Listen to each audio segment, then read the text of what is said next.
Hey guys, it's Ellie. I just want to show you how to make these cool wedding wands. They're adorable. I'm going to actually use them for my wedding. You can use them at the end of the reception or at the end of the ceremony. We're doing them actually at the end of the ceremony during daylight. And you know, when you're walking down the aisle after you get married, people can just wave them around and it looks really good in the background as for pictures. Some people do them at the end of the night. Some people don't have the bell. Some people like the bell. I wanted to put the bells on it. It sounds really cool. But so what we decided to do is, like I said, during the ceremony and then at the end of the night at the reception, we're actually going to do something else. So because I figured at nighttime it's really hard to tell, even if you know there is a light out there. I thought they'd look better for the ceremony. So they're really easy to make, and I will show you how to do that.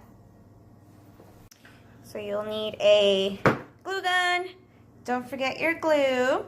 We need to get some of these wood dowels. They're little wooden sticks. You can get them as thick as you want, but thin ones work the best. You can get them at Michael's, Hobby Lobby, the dollar store. Usually Michael's has really good coupons, so you can get that. You'll need scissors and then all the ribbon that you want to use. You can people use as little as 2. I'm using 4. I have a gold, a see-through black one. What is this? Kind of like a mesh. And then I have the regular black ribbon. And then a thin white one. On top of that, also I'm going to do a bell, and the bells are optional. You can find those also at Michael's.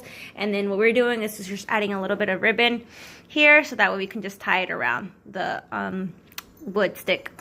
So we're going to go ahead and get it all together, and it ends up looking like this. And it's really easy, and then looks cute, really cute. You can make it as long or as short as you want. So yeah. So you have your stick, and then I put my ribbon in the order that I want it. So I want it to look like this. And then I'm going to make a knot here. You can always, some people put the glue here, and then they just kind of pretty much glue the ribbon there. What I'm going to do is actually tie a ribbon around it, but I'm going to put a little bit of glue on the edge of it, so that way it sticks and it doesn't fall apart. So I'll put a tiny bit of the glue there, and then I'll go ahead and I tie it. See if I can do it. I probably have to sit down though. And then I just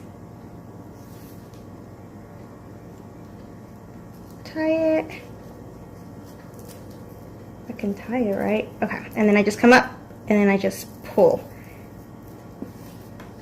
That way this stays. And then this will stay up here. That's okay. You can always cut it if you want to, or you can leave it like that.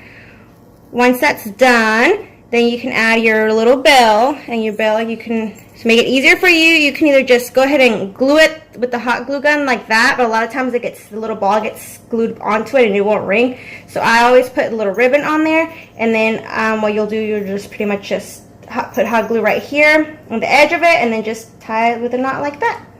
So I will put a little bit of glue there, and then I'll put this here like this. Perfect. And then I just tie a knot from the back. I want it to have the little ears, so I'm leaving it like that. If you don't like it, then you can just cut it off, or you can just tie the ribbon all the way around the wooden stick. But I leave it like that because I want it to look like it has little hair sticking out, just like that. And that's it. And then the bottom, usually with the ribbon, if you get ribbon that's gonna kind of come off really easily, you can just grab a lighter and then burn the edges so it doesn't come apart. And then there you have it. Pretty easy.